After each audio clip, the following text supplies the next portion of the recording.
Hello and welcome to the New World Review, your source for everything anime and manga. And today, what we have is a first impression of Fire Force, a series that has been much anticipated for this season along with Dr. Stone. So before we get into things, just to lay this out right at the outset, I have not read the Fire Force manga, and as a result, I know absolutely sweet FA about anything this series has to offer other than what I just saw in episode 1. And I don't plan on reading the manga, at least not until this initial season concludes. So we're looking at this from the perspective of someone completely new to Fire Force, and after the opening episode, I have to say that I am very much on board. And I'm glad because I wasn't really sure what to expect jumping into this. Despite the fact that firefighting is one of the most noble professions there is, I would not have thought it would be a great focus for a long-term shonen series. But of course, anime cares not for my uncreative thoughts, and so Fire Force has spliced a huge spiritual element into things, with our protagonist not just facing off against flames, but infernals, spontaneously combusting humans that become, for all intents and purposes from my perspective at the moment, fiery demon things. But this idea is also reflected in our protagonist Shinra, who I was quite hesitant about after seeing the key visual for the series, and stupidly enough, it was because of his smile. It struck me as a very traditional, annoying shonen series brat, who's going to be super over the top and all yelly. But I love that that thought was completely smacked down immediately with this episode. The whole involuntary smile is such a neat idea. It's actually something that's currently being explored in One Piece, and it's capable of generating tragedy so effectively through the juxtaposition of this simple facial action. For example, in this opening episode, what probably hit me the hardest was Shinra's flashback, specifically with his grandmother, and then when it cut to him smiling demonically. But on top of that, just knowing the pain and suffering that this kid must be feeling through that, it was heartbreaking. As well as any portion of flashback featuring Shinra and his mother playing hero, because society here seems so set up to immediately classify him as the villain. I mean, you've got the smile, not to mention the sharp teeths, and on top of that, he can even conjure flames, which seems to be seen as the great enemy of the world. So yeah, it's not a wonderful start to life if your goal is to become a hero. Of course, Shinra's tragedy runs deeper than that, with the death of his mother and brother, for which he seems to be blamed for. But along with that, we also had this stunning shot of an incredibly ominous looking fire bro, which was great because it really gave me those exaggerated Soul Eater vibes, which was an aesthetic I adored for that series, but the author looks to have toned down a bit for Fire Force. But all the more intriguingly, this is also accompanied by a silhouette image of Shinra, throwing out the question of did he or didn't he? Potentially even implying that he has some kind of grand force within him outside of his control. Whatever the case, there's definitely something special about the kid, which makes sense, he's a shonen main character and all.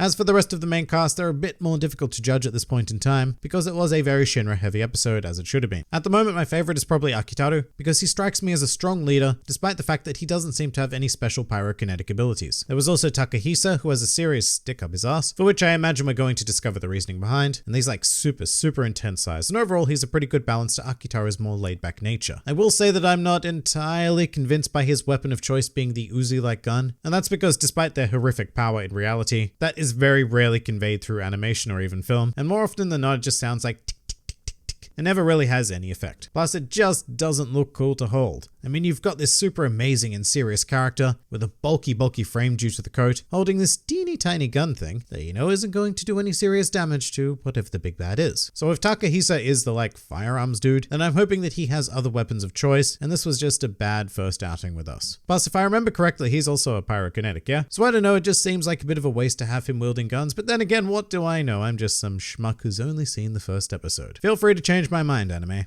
Rounding out the team, we also have two female members, who of course were more or less introduced in the traditional female way, with a communal shower scene. At the moment, I'm more drawn to Maki because she exudes that sense of fun, and also she's absurdly shiny. I mean, just look at all of those light bounces. She must be permanently coated in oil. However, I'm also intrigued by Iris, if only for her specific role on the team, which I believe is existing to facilitate the spiritual passing of defeated infernals, or something along those lines, ? I'm not really sure because maybe I just missed it during this episode, but if she does have any spiritual abilities, I don't see them. Just shots of her praying, so at the moment she very much represents religion in the real world, needing to take a leap of blind faith rather than being shown any sort of proof. I mostly find her presence interesting though, because it potentially places a strict condition under which the infernals can be dealt with. Like, will the team refuse to take out an infernal without Iris there to offer a prayer for the soul in question? Or what happens if there are two infernals and Iris can only deal with one? There's some interesting moral questions that have the potential to develop as a result of the focus on the salvaging of souls. But it seems religion in general certainly can't be ignored in Fire Force, what with their their entire facility being in a cathedral and all. And just as a side note, I've only just seen this, but I really enjoy how the Fire Force station is just sort of graffitied onto the side of the cathedral, which brings something else up. I'm curious as to exactly why these guys have been thrown into such a place. The Infernals seem to be an incredible threat to society at large, one that only a very specialized group seem capable of dealing with, so you'd figure that they would possibly get some more decent funding for their base of operations. And yeah, I'm sure that's something that will be explained in time, like maybe there's a societal prejudice against what they do, or if selecting that cathedral was a choice made by the team itself for its spiritual significance. Either way, it's mildly intriguing, as is the world in general. I do quite like the aesthetic presented in Fire Force. There's a lot of care and detail that has gone into making it feel like a well-lived-in world, which I appreciate, and I cannot wait to learn more about the history of it as well as the Infernals. And speaking of, I've brought them up many times already, but I haven't commented on just how fantastic these guys look. In both cases during this episode, I felt it was a bit of a shame when the Infernals were defeated because I just loved looking at them so much. The primarily black figure shrouded in flames is a treat for the old eyeballs, and actually just the fire in general was handled so damn well by this first episode. And you'd hope it would be, given that fire is in the title of the series and the basis of seemingly everything, but it was nailed, and full credit to David Productions for stepping up to the plate and crafting something that beautiful. Speaking of, David Productions were a company I was quite unfamiliar with up until watching this first episode, and upon looking into them, they haven't really done a whole lot outside of the JoJo adaptations, which I haven't seen, but from here on out, I will be keeping a close eye on this company. So in the end, Fire Force did pretty much everything I would have wanted a series opener to do. It gave us a compelling protagonist, a solid setting, an extended cast with a nice chunk of potential, and brilliantly animated fire demon-y things. So as a result,